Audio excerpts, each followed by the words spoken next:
No matter where you come from, no matter where you're going, here's a place where you can take comfort in the knowing that whether if you come to stay a while or just passing through, this door is open to you. Come and let's be silent. Come and share a hug. Come, let's pray together. Come, love and be loved. From the blissed out to the turned out, from the pampered to the abused, this door is open to you. Come on in. Come on in. Come on in. Come on in. The God in us recognizes the God in you. The God in you. Whether you're black or white, gay or straight, Christian, Buddhist or Jew, this door is open to you.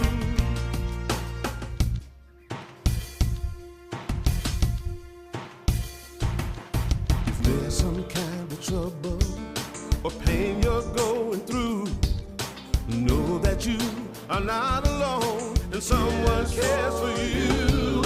As an individualization of divine point of view, this door is open to you. This door is open. This door right here is open for you. This door is open to you. This door is open. I'm talking about this door. This door is open. I said this door is open to you. Come on in.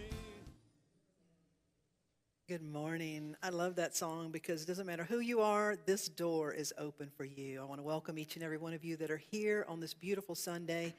I'd also like to invite each of you that are in the building to turn and to give a wave at those who are joining us virtually from wherever you are. We can literally all say we know what it feels like to be joining from afar these days. So welcome to each and every one of you.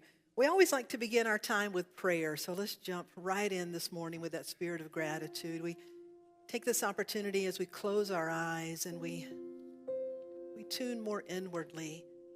We actually become more open to all that is. There's a sweet spirit here today, and there's a sweet spirit in each and every heart. Today we make room for this sweet spirit in our life through our God-given power of imagination. Today we look at that with fresh eyes to realize the gift that it is, to become mindful of what happens when we're not really aware of it, to laugh together and to grow together, to be inspired that we may be inspiring. For the sacred time together, we are truly grateful. Thank you, God, and so it is. Amen. Welcome again this beautiful morning. Thank you for being here. We'd like to begin by acknowledging our children, our young people, our youth ed workers. Reverend Gabby and Reverend Barbara Ann are available. They create space back in our multipurpose room for children that are 5 or older is what we're currently able to accommodate. And so some may be in the back. If there are any children in here, we always bless our children by reminding them that we love you, we bless you, we appreciate you, and we behold the divinity in you. To our children and our young people, we love you, we bless you, we appreciate you, and we behold the divinity in you. So good to have all of you here today. Enjoy your wonderful Sunday school program. We are blessed each and every week with this amazing band. Would you come on up, Mary Kay Williams? Mary Kay is with us. She's soon going to be traveling and won't be with us quite as often, so we just are enjoying while she is here this band of Dave, Richard, Joel, Pete, and Joey. Would you show them your love and appreciation this morning?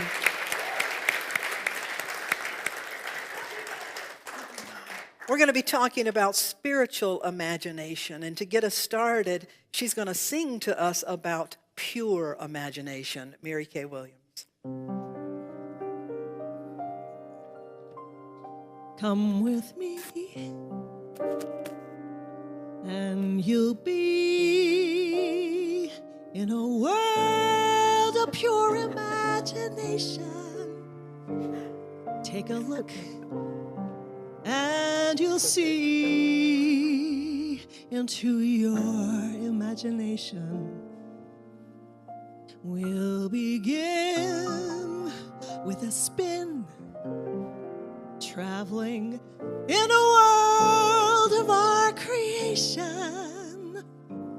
What we'll see will defy expectation.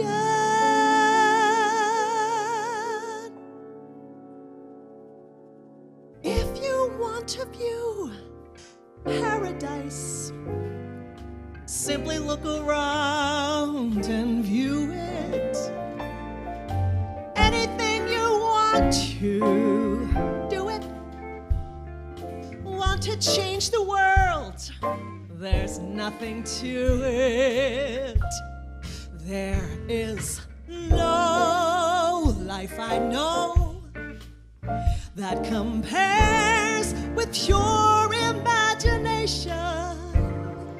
Living there, you'll be free if you truly wish to be. Yeah. Come with me and you'll be in a world of pure imagination.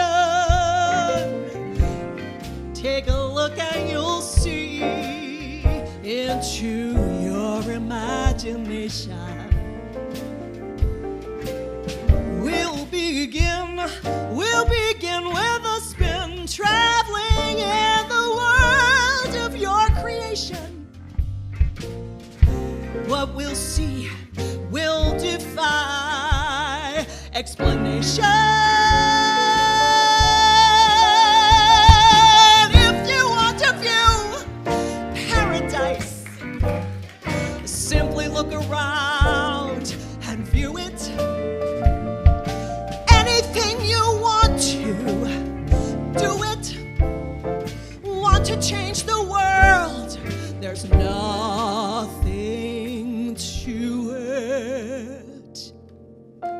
There is no life I know that compares with pure imagination.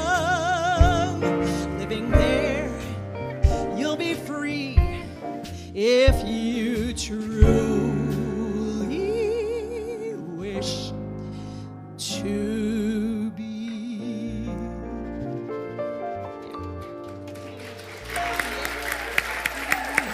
Thank you. Wow. Yes.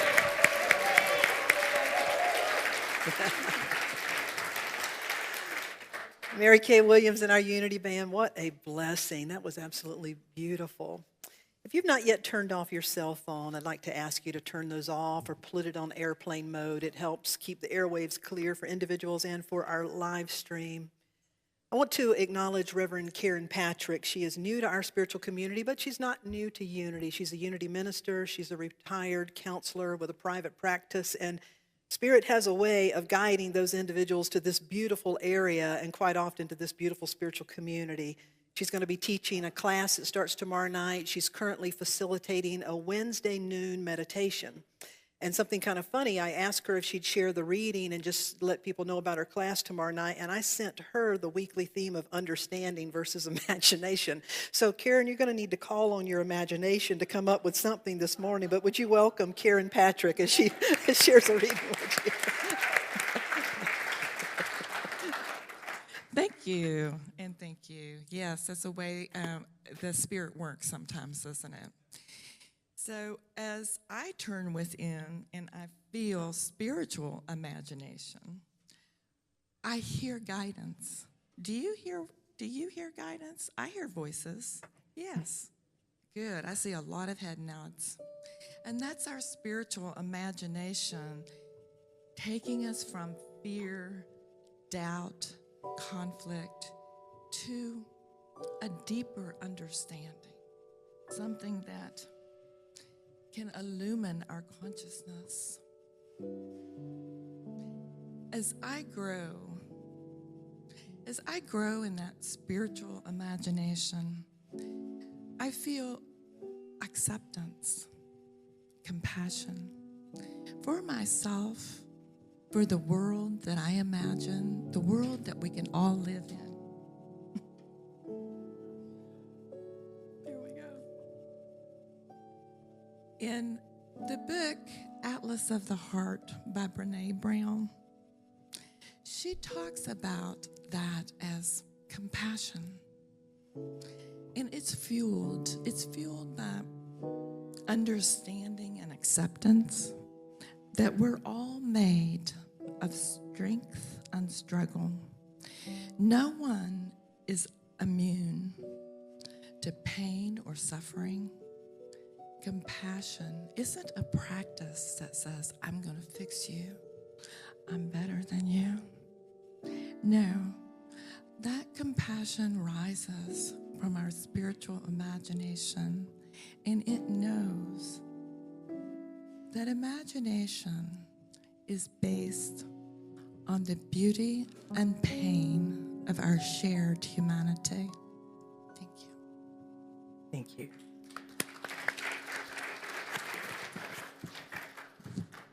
Mary Kay, Imagine.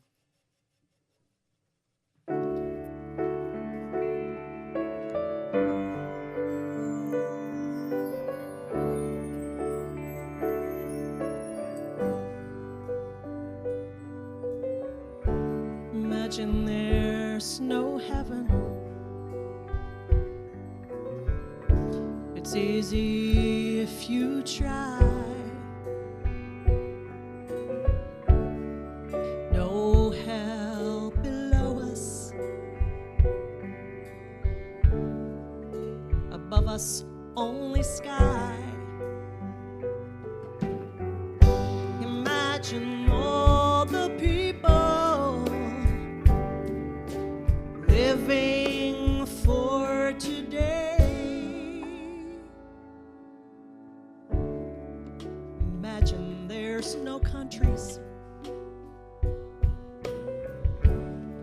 It isn't hard to do. Nothing to kill or die for. And no religion too. Imagine all the people living life in peace. You may say I'm a dreamer, but I'm not the only one. I hope someday you'll join us, and the world will live as one. Imagine no possessions. I wonder if you can. No need for greed or hunger. A brotherhood of man. Imagine all the people sharing all the world. You may say I'm a dreamer, but I'm not the only one. I hope someday you'll join us, and the world will live as one.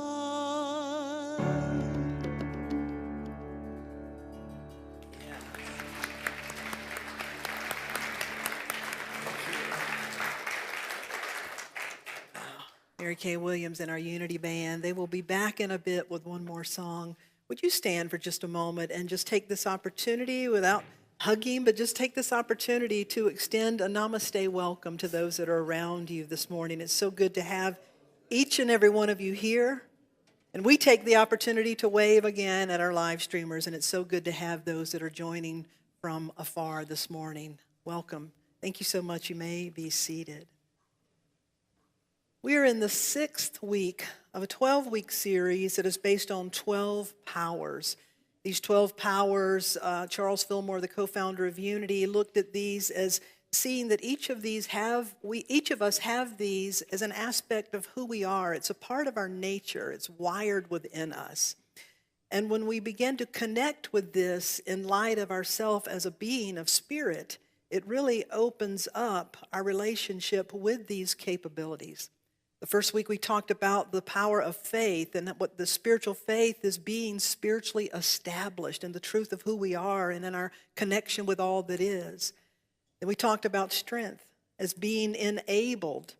We talked about love as being spiritually impressed and expressing our true nature, God, love. Then we talked about wisdom being spiritually enlightened.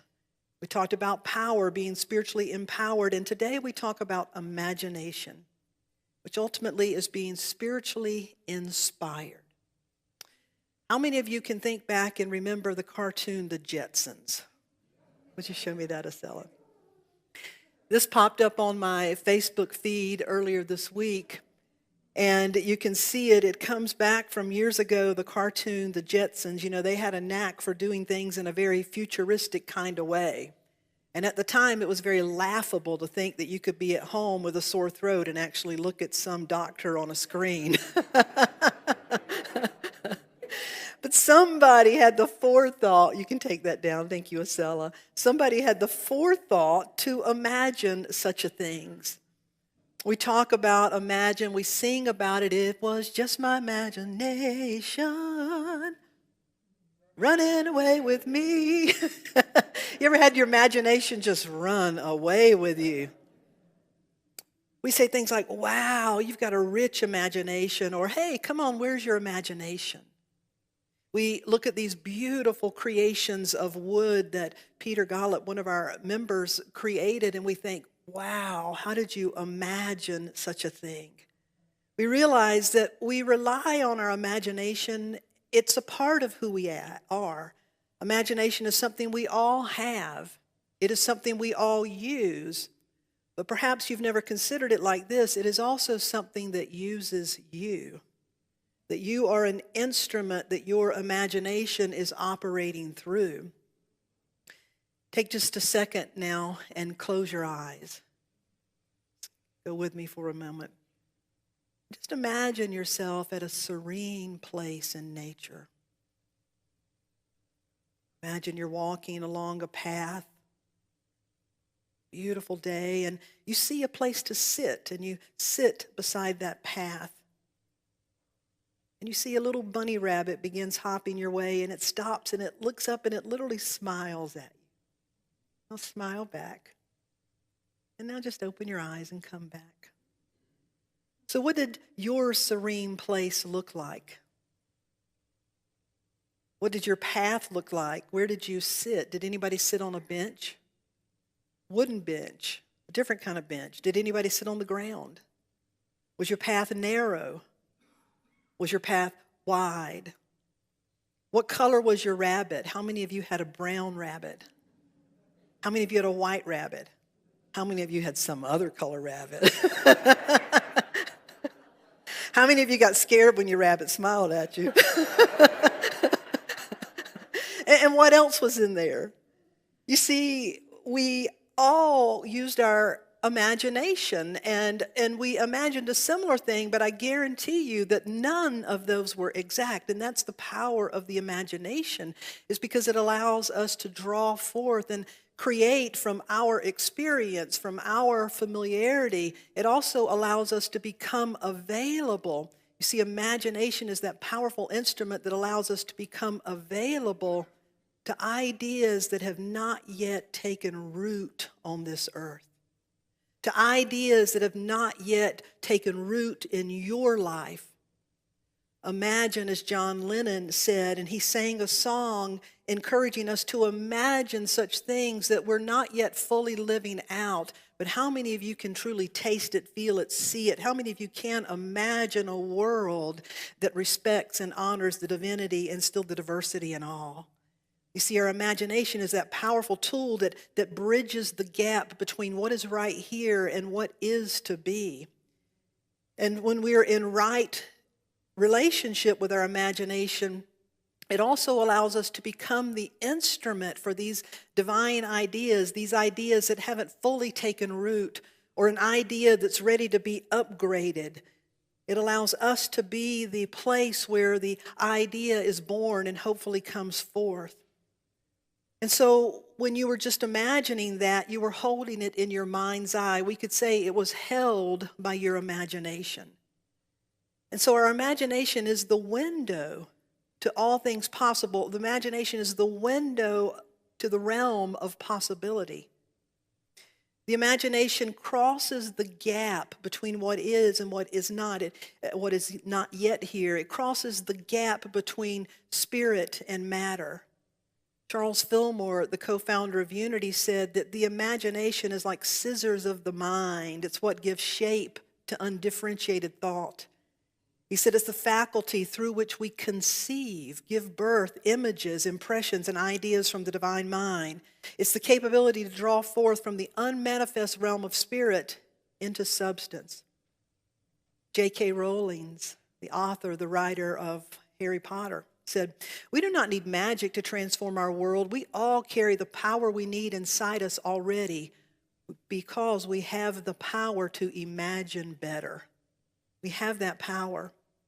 When I lived in Hawaii, I've shared a lot about that for some reason lately, but the Hawaiians term the imagination, they see it as a very sacred instrument. They call it your celestial canoe. Isn't that beautiful?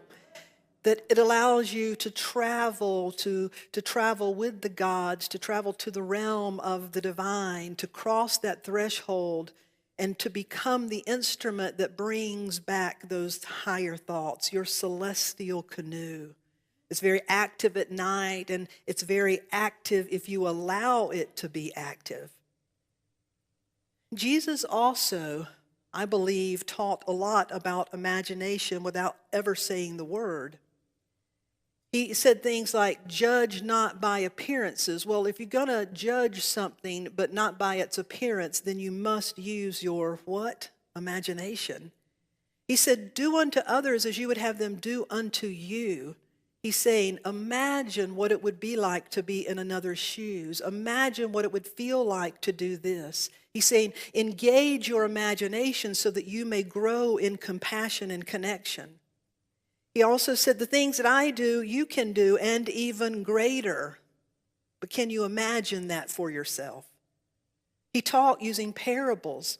And the one thing that parables require is the use of the imagination, because you have to fill in the gaps. And as you begin, he knew that by using parables, it would allow the mind to open beyond logic so that impressions and understanding could be received. He was encouraging people to awaken their capacity to imagine. The disciple, there's a disciple for each of these powers that sort of helps embody and helps us understand this characteristic. The disciple Nathaniel is believed to represent imagination, and that is because before Jesus met Nathaniel in person, one day when Nathaniel was under a fig tree, in his imagination, he received the impression. He received and actually encountered him in his imagination, the scriptures tell us first. And so our imagination is a great personal asset. It's one of our greatest capabilities. Your creative nature gives you imagination, and your creative capabilities rely on your imagination. Now, when you were a child, no one had to tell you how to use your imagination. A child sees a box, but the imagination allows it to become a castle or a car. A child sees a laundry basket and automatically that's a spaceship. A child gets into the bathtub, but it's not the bathtub, it's the deep blue sea. For a child, a towel becomes a superhero cape. I have a brother that's 14 years younger than I am. His name is Samuel, and I remember when he was little, he'd get up some mornings and he would dress in a really weird kind of way, it looked to me, and he'd pack himself a little lunch, and then he would just sort of wander around the house and the yard, acting like he was off in another country or somewhere. He just spent the day collecting things and doing things as if he had been transported somewhere. Such a vivid imagination. No one had to tell him that. There was a study that took place a few years ago where they just picked 50 random people and they tried to split it about half and half with children, young people, and adults. And they asked one question.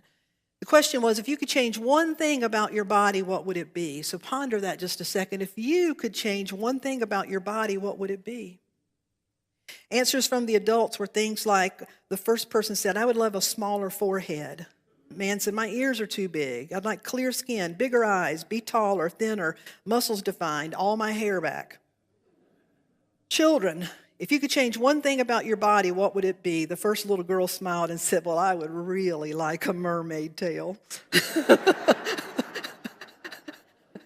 Next little boy, if you could change one thing about your body, what would it be? Well, I want a shark mouth so I can eat everything.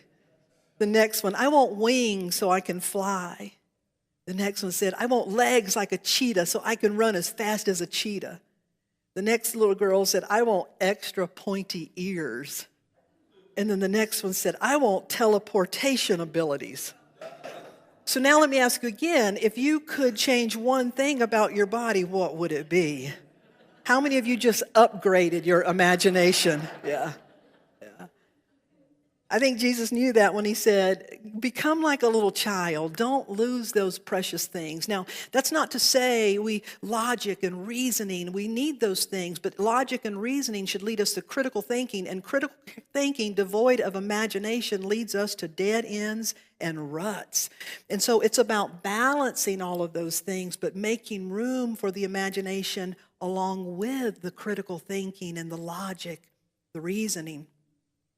One of our members, Jessica Ayala, has got 2 little boys, and I asked her if I could share this because her youngest son, both of her sons, Jack and Roan, and recently Roan, her little son, went up to Jessica and said, Mom, how do I get bit by a radioactive spider? He said, Mom, I really want to know because I want to be able to shoot webs. I actually do. And she said, And he said, Mom, does the spider just find me? And I love that example because children just are always thinking of abilities. What if I could have this ability? Well, there comes a time, again, and it usually happens around 6, 7 years old. You get in a classroom and you start taking information in rather than the word educate actually means to draw out. And it's about a balance, but so often, unfortunately, what happens is the imagination gets put aside and it gets dusty and it may even get rusty and it may just get terribly out of practice. And we forget it, and if we forget the power of our imagination, it is still working. And what can actually happen is it can be misused or actually used against us. Today, in this culture, in this time when we're being bombarded with information, do you realize that the media can manipulate your imagination and cause you to imagine things that aren't even real? Cause you to imagine the worst about people. And so if we're not mindful that it's our imagination and we can just shake these things off and bring critical thinking and wisdom to all of these things, that we can get caught up. Our imaginations, a lot of times as adults, will paralyze us. We imagine worst case scenario, we stop ourselves. Jesus talked about that. He said, who of you by worrying, who of you by imagining worrisome thoughts can add a single hour to your life? Since you cannot do this very thing, why would you worry? Why would you imagine worrisome thoughts about the rest? So why use our imagination to worry?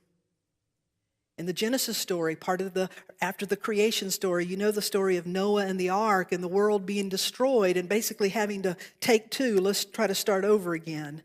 And as that ancient story, which is truly, it's based on what's called the Gilgamesh epic. That story way predates the Bible. But in that story, the scripture says that the imaginations of the thoughts of the heart was only evil continually. That the imagination had grown so dusty and was being misused, that the creative process had to start all over again. And so what are we holding in our imagination?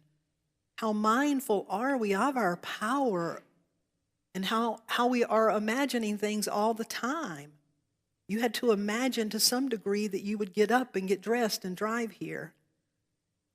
What are we using our imaginations for? It's quite often like in the book, Finding Neverland, there's a character, Miss Biddle. And Miss Biddle was walking down the street carrying a small box with holes punched in the top, and her neighbor asked, "What's in the box?" And Miss Biddle said, "A cat." And the neighbor said, "What for?" And Miss Biddle said, "Well, I've been dreaming about mice at night, and I'm scared of mice. The cat is here to catch them." And the neighbor said, "But Miss Biddle, you said that you're dreaming about mice. They're imaginary." And Miss Biddle said, "So's the cat." And the author is making a powerful point that so often we use our imaginations to take us down a trail of worry. Can you relate? How we use our imagination to take us down that trail. How many of you are real good at imagining worst case scenario? and it's a good skill if it's a balanced skill, you know? So to use our imagination. So how are we being called to cultivate and use our spiritual imagination? We want to look at 3 questions, and to help make those points, I'm going to share with you 3 very short but true stories. So 3 questions for us to consider about the imagination. Number 1, how is my imagination connecting me with my true self? Number 2, how is my imagination connecting me with my true nature, which is compassion? And number 3, how is my imagination leading me in all of my contributions? So number 1, how is my imagination connecting me with my true self? You see, we all have ideas about who we are. The brilliant Ram Dass coined a term called somebody training. That from the day we're born, we all go through our somebody training, and we have these ideas about who we are. And based on those ideas, we imagine what's possible for us. We imagine what we can do and can't do based on those ideas that we came to us in our somebody training. And yet the Holy Spirit, your soul, is always seeking to grow you beyond any idea of yourself that is less than the idea that God has for you. Now, as long as you have skin on, I can promise you're still in the game. We are still growing into the embodiment of the fullness of the divine idea that who we are. And so the imagination is always leading us to connect with the whole idea, the real picture of who we are. Many of you may recognize the name and know the woman Mary Morrissey. Mary Morrissey is a wonderful teacher. She founded a spiritual church in Oregon. She's a great New Thought leader. She wrote a best-selling book called Building Your Field of Dreams. When I was in Maui, Hawaii, Mary came out, she and her husband, to speak, and so I got to spend a little bit of time with her, and I had also visited her in Oregon. And she told me the story, she shares it online. You can find it if you want to read more about it. But Mary shared this. She said, when I was 18 years old, I was diagnosed with fatal nephritis, or in other words, kidney disease. She was diagnosed with kidney disease at 18 years old. One kidney was totally destroyed, and the other was functioning at 50%. She said, I was told that if the blood toxin level in my body could be reduced enough, I could have surgery to remove the right kidney, and then at best, I'd have 6 months to live. 18 years old.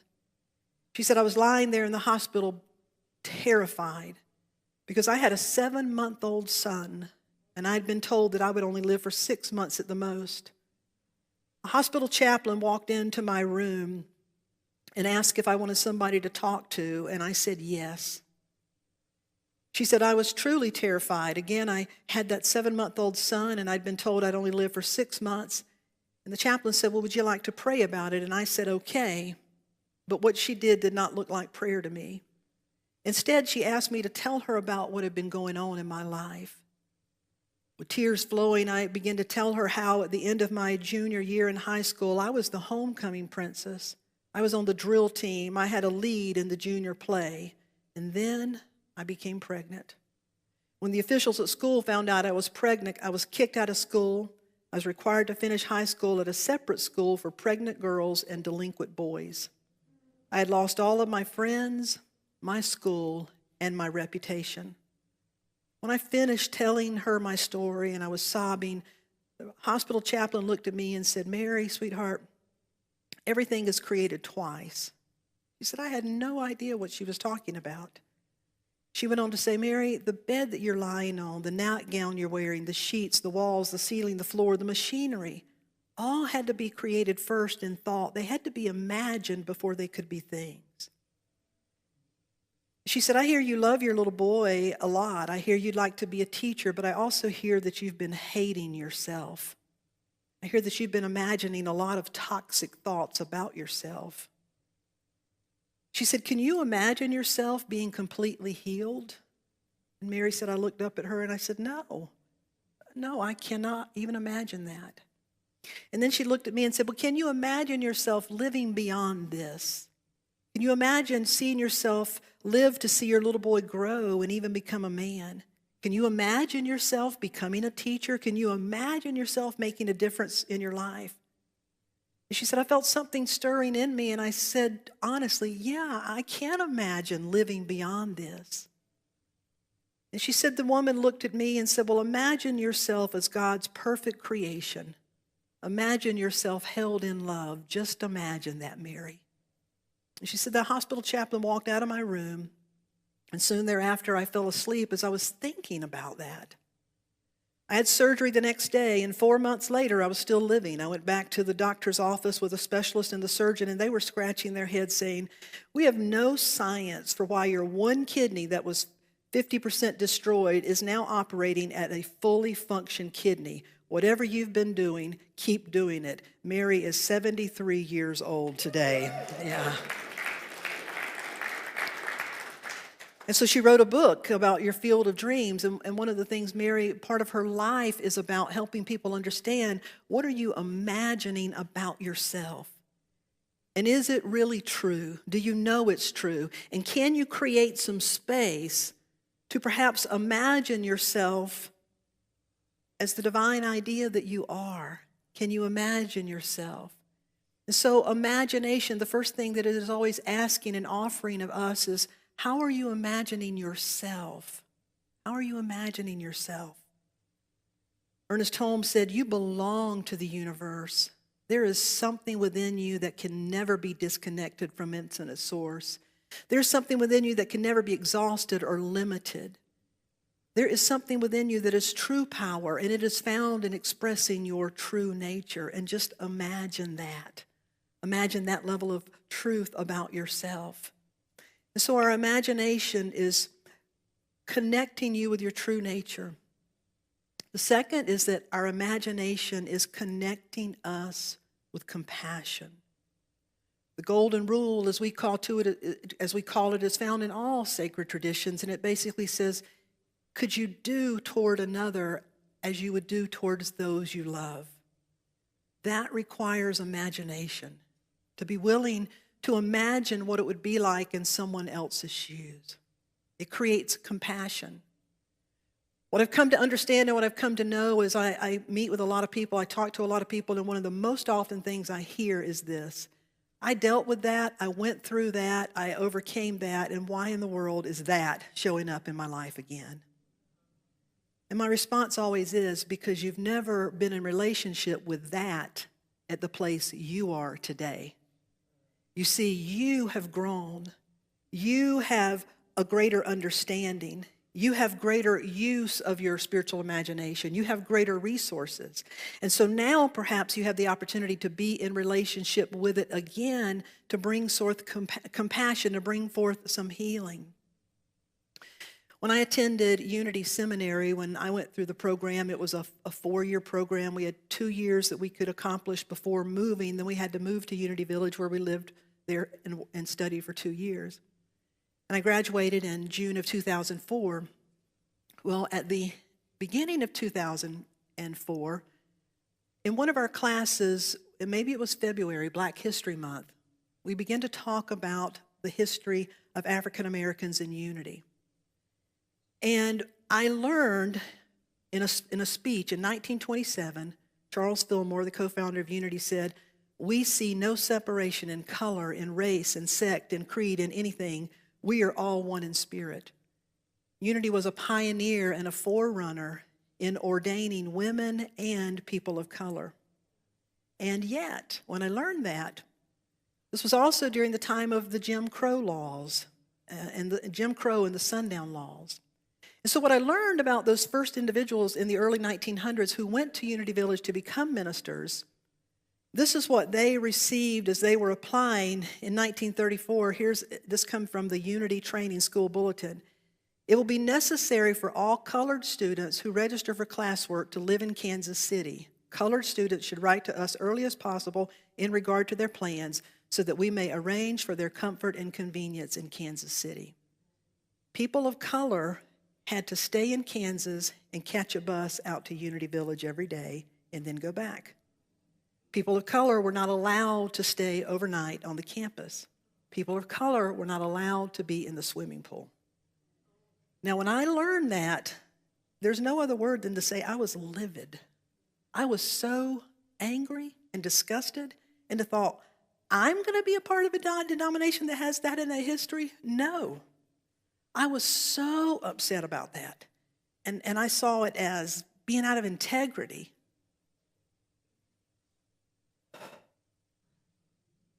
Let it touch you. Let it in. It's going to get better, I promise. It's going to get better. My best friend, she's still one of my best friends today, the Reverend Gloria Holt, is an African-American woman. She was in the class of 2005 behind me, and so we were like best buds. We call each other to this day, sisters from another mother. We sang, we played together. We hit it off. And so she, my African-American sister, I went to her, and she knew we were all hearing the same thing, and I said, I just, let it all off. And she, with the patience of an angel, listened. You see, it wasn't new to her. She lived it every day. And I literally I was that close to leaving.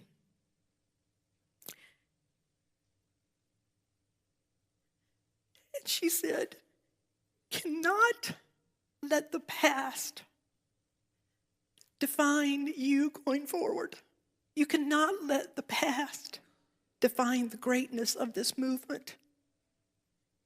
She said, Darlene, there's no excuses, but when we know better, we do better. And she said, you better not leave unless God gives you permission. And she's my soul sister and can talk to me. She said, you know what you better do. And what I had needed to do was to get on my knees and to go in prayer. And it troubled me so much. Not only did I go in prayer, but I went into prayer and fasting. I said, Holy Spirit, I'm not going to eat. I'm not going to eat until I get some answers. It struck me as that serious. It was that serious. And 3 days in, I woke up. And this was, that place in the morning that's sort of between sleeping and waking. And I had a vision. And in my vision, I saw two men who at the time, Tom Zender and Glenn Mosley, I saw them standing in the big Unity Village Chapel apologizing to a room that was packed full of people. And I saw those forerunners, the African Americans like Reverend Dr. Johnny Coleman and Ruth Mosley, a whole bunch of them that were still ministers today at that time who had been the ones that went back and forth. I saw them there. And I saw it vividly in an image. And so I was the class president, and the next day when I went back into class, I told my class, I said, I need to tell you something. And many of my other classmates were troubled about the same thing. And so I shared with them my story and what I had seen, and they got up and they applauded. They said, we're going to do this. And you know what happened? We went and we talked to those heads. And to make a long story short, the class of 2004 and the class of 2005 worked together. And the CEO of Unity Worldwide and the CEO of the school stood up in front of a room. We brought in all of those people. we created an African American Pioneering Award that we gave to them, and it was one of the most healing things in our ministry. If you go to unity.org, you can read about it today. And you see, it was something very, very powerful. Now, we were not the first students, and other things have been made, but this was the time that it came together in that way. But you see, it allowed the blacks and the whites for us to talk together at a really raw level. But not only us, it allowed the people from Cuba and from Puerto Rico. It allowed our classmates from South America. It allowed the students from the Detroit's urban school in Detroit. It allowed the Canadians. It allowed all of us to come together and heal and grow and learn and have these raw discussions. It was very, very powerful. The faculty joined us. As you can see, the administration did. Something very powerful happened. And it has continued to build on that. This year in August, the African American leaders in our New Thought movement is going to be hosting a whole conference themselves. And it's a part of how this just keeps growing and keeps changing. So the point of all of this is when something touches your imagination and makes you so angry and just upsets you, the thing for us to do is say, Holy Spirit, how am I supposed to use this to build compassion? How am I supposed to use this to create something that is healing? Can you identify with something that you've imagined that just really, you can't hardly even tolerate the thought of it existing? If it touches you at that level, it means that it's asking you to imagine something better. Our imagination is always growing our awareness of who we are. Our imagination is always growing us in compassion, and our imagination is always asking us, how are you using your contributions? Your imagination is here to lead you in your contributions. So that happened in 2004. I graduated in June of 2004, and then I accepted my first ministry. I started August 1st in Lawrence, Kansas. Now, a few months after being there, I shared this exact story that I'm telling you today. I told that congregation about it, and I was talking about imagination. And I got a call at the church that week from a young woman named Hillary that asked if she could meet with me. I said, sure. So we set a time to meet, and Hillary came in and she said, Reverend Darlene, I was very inspired by what you said and talking about imagination, and you've inspired me to quit my job. Now, I didn't say this out loud, but I'm like, Hillary, I'm really sure at no point in my talk did I ever say, Hillary Brown, quit your job. It's like, I didn't say that. And that, it tends to make you a little nervous when they say, I heard that. But this is what she said. She said, I was so moved by the story of imagination and compassion and how it led to change. And she said, I've been so inspired since coming to Unity, and I just feel like I'm not on my right path. And she said, I feel like I need to quit my job and start a restaurant. But she said, that just doesn't seem noble or spiritual. And she said, so I wanted to talk to you about it because I really feel it, but I want to do something that's spiritual and noble. I said, Hillary, first of all, the very fact that you're asking yourself these questions, the very fact that whatever you do, you want it to be noble and spiritual and helpful, it will be because you want it to be. That our imagination is very spiritual and all of life is very spiritual, and whatever you do, you can do it spiritually. She began, this was in late 2004, she began to say, well, I would like to start a restaurant where I buy all the stuff from local vendors. I'd like for it to be healthy, meat and vegetarian.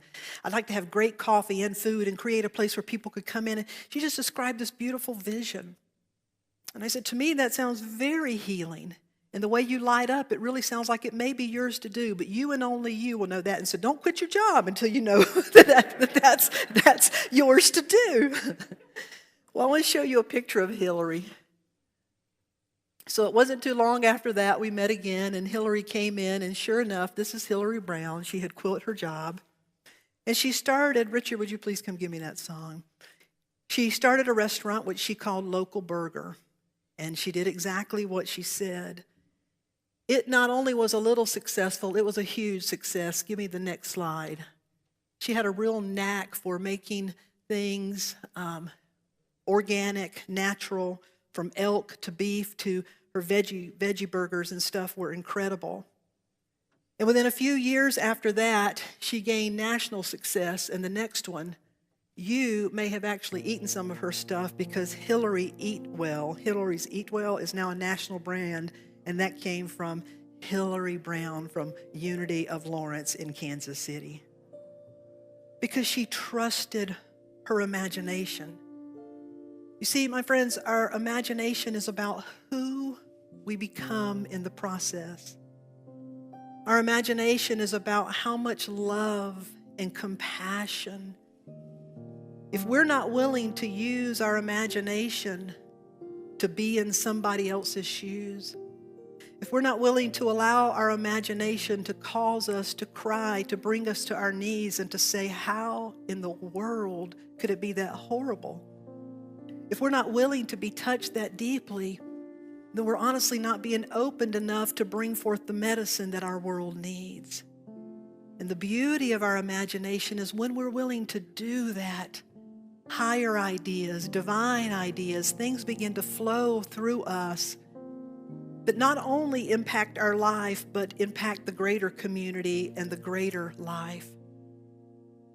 So where in your life do you need to brush off your imagination? Do you recognize ways that perhaps your imagination is undermining or leading you into dead ends, or to be overly cautious, to imagine the worst case scenario? Where in your life are you being asked to open up, to imagine, and then to bridge that gap and to do what is yours to do, to take the steps to make that idea a reality right here and now? How is your imagination calling you? Deeper experience of your true self, your true nature, love, and your contributions, great and small. So we move into this song that anchors us into a time of meditative prayer, and it says, open the eyes of my heart. Open the eyes of my heart, Lord. Open the eyes of my heart. I want to see you. I want to see you. Open the eyes of my heart, Lord. Open the eyes of my heart. Oh, I want to see you.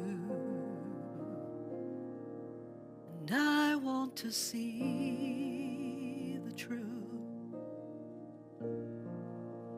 I invite you to close your physical eyes, but to open up that eye of imagination.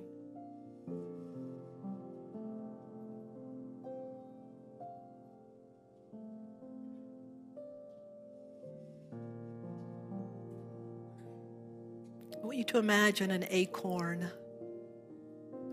the seed of an oak. Just imagine seeing a bunch on the ground under an oak tree, and you just bend down and pick up one of those acorns and you hold it in your hand. And when you hold it in your hand, it's an acorn. You recognize it, and you may say it's just a fairly insignificant acorn. Usually the squirrels will gather these, and many of them will be eaten or just cast aside. And yet I want you to look at that acorn again, because what you're really holding is a divine idea, a perfect pattern. What you are holding is an in-patterned tree, an oak tree. What you are holding is a package of divine intelligence. What you are holding has such vast wisdom and intelligence and capability. There is no created thing on the face of this earth any mightier than that seed. Jesus said that about a mustard seed. That there is no thing on the face of this earth that is more powerful than what is the potency in that seed, because it is the life of God. It is a divine intelligence that carries with it the capability, that carries with it all that is needed when put in the right conditions. It has all that is needed to release and realize its potential, to grow into a mighty oak, and as it grows, it will give forth more seeds. If you can imagine that of an acorn, can you imagine that of yourself? You are the mightiest creation on the face of this earth. You have been patterned with the very life of God. The force of your life is the force of the Almighty. It is the force that holds this entire creation in place. All that you are is that perfect potential. And if you are here, you have already taken root. If you are here, the conditions have already been established to allow you to bring forth. And so you are well on your way. The creation is in process. The blooming and the flowering is taking place. And you have the capability to reflect and to look and to say, I am that divine idea. I am that divine creation. And so how will I allow my life to be used? From where will I draw my information? From where will I draw my resourcefulness? Upon which will I rely? What will I aim to create with my life? What will I say it is for? There is a power and a beauty and a joy that comes when you remember that you are that mighty seed. Embrace it and love it and allow it. Celebrate it and celebrate it in all that you see around you.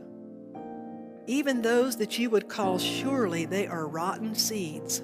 Why did they ever come into existence? Just know that in the bigger picture, they're allowing something to unfold. They're evoking and invoking something. You are that mighty seed.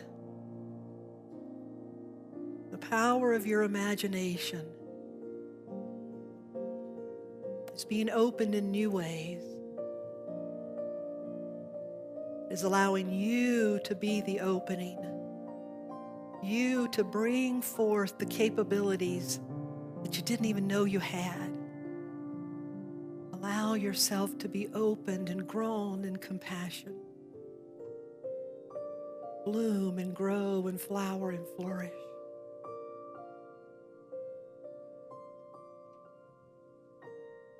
So we sing, open the eyes of my heart, Lord. Open the eyes of my heart. Oh, I want to see you. And I want to be all that I am. Open the eyes of my heart, Lord. Won't you open the eyes of my heart? I want to see you. I want to see true.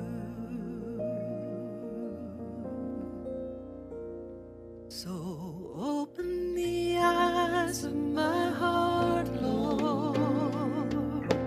Open the eyes of my heart. Oh, I want to see you. I want to see you. Open the eyes of my heart, Lord. Open the eyes of my heart. I want to see you. I want to see you. So I invite you to open your eyes. I invite you to stand. And when you stand, to stretch. And say, I'm stretching my imagination. I'm dusting it off. Dusting it off.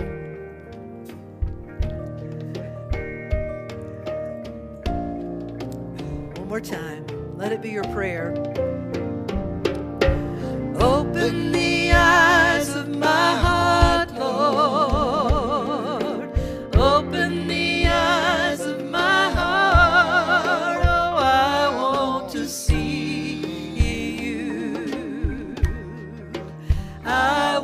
want to see you. Open the eyes of my heart, Lord. Open the eyes of my heart. I want to see you. I want to see you. Open the eyes of my heart, Lord. Open the eyes of my heart. I want to see you. I want to see you. Open the eyes of my heart, love. Open the eyes of my heart, love. Open the eyes of my heart. I want to see you, and I want to be you, and I want to be you. Open us, love. Open the eyes of my heart, love. Open the eyes of my heart. I want to see you, and I want to be you. I want to be you. Those last two lines. Yes, I want to see you, and I want to be you. Open the eyes of our heart, of our imagination, Lord of our being, love of our being, and so it is. Amen. Would you give someone a namaste with perhaps a little more love this time? Just imagine them with a mermaid tail. Just look at somebody and imagine them with a mermaid tail.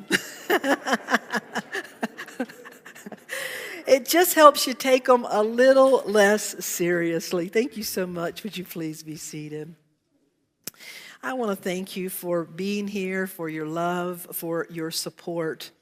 I'll share this, that we're going to have our annual meeting at noon, so about 30 minutes from now. For our live streamers, this will not be on Facebook, but it will be on YouTube.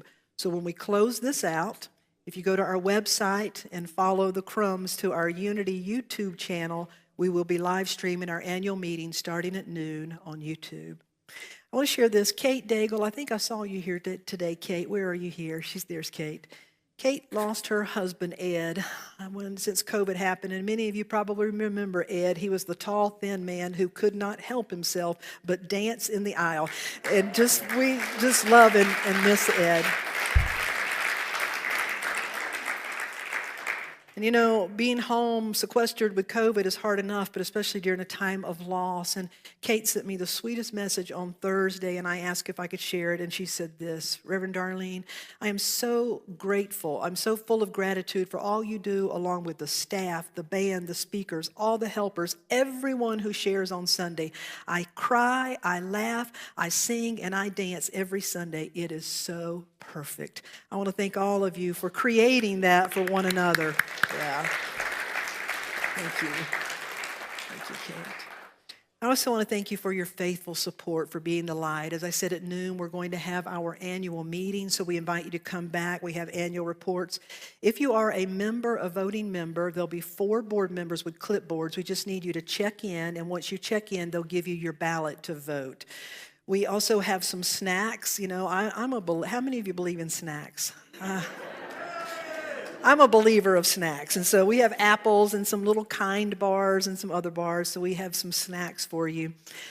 So I invite you to check in, just get outside, have a breath of fresh air. We'll start again at noon, but I want to thank you for your presence, your support, our live streaming community. I hope you know how enriching it is to know that lives are joining and being blessed around the globe. It is very powerful for those of us here to know that we are being joined in consciousness with people that are all around. Amen? It's a very powerful thing, and so I want to thank each and every one of you for that. So before we wrap up, Mary Kay has another wonderful song for us that says, "Stand Together." Mary Kay and our Unity Band.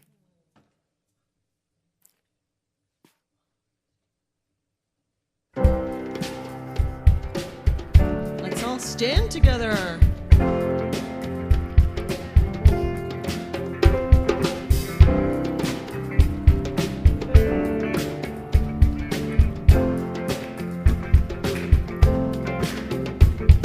Something great has happened and love has taken hold and it won't let go of us now. Something here is calling us forward, upward motion. We're drops in one ocean. Roll on. We will rise up with me today. Lift up your voice and boldly say, we are the ones we've been waiting for. Live the dream of your highest calling. Be the hope of a new day dawning. We're the ones who can make a difference. Let's stand together. Share the gifts with the world that's waiting for a change that we're all creating. It's the moment for our greatness. Let's stand together now. Oh, oh, ha, ha. Every day's a chance you can do something amazing to feel your passion blazing and shine. Paint with every vision and dance in new directions. Explode to new heights with your mind. We will rise up with you today. Lift up your voice and boldly say, we are the ones we've been waiting for. Live the dream of your highest calling. Be the hope of a new day dawning. We're the ones who can make a difference. Let's stand together. Share your gifts with the world that's waiting for a change that we're all creating. It's the moment for our greatness. Let's stand together now.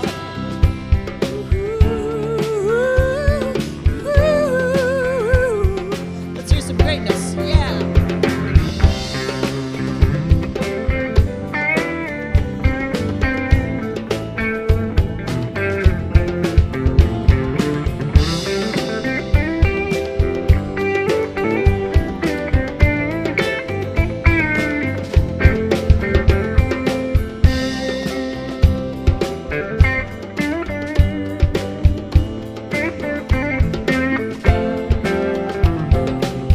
Live the dream of your highest calling.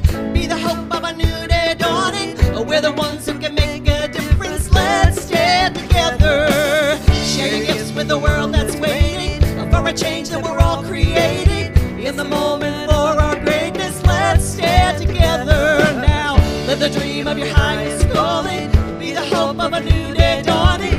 We're the ones who can make a difference. Let's stand together. Share your gifts with the world that's waiting for a change that we're all creating. It's a moment for our greatness. Let's stand together now.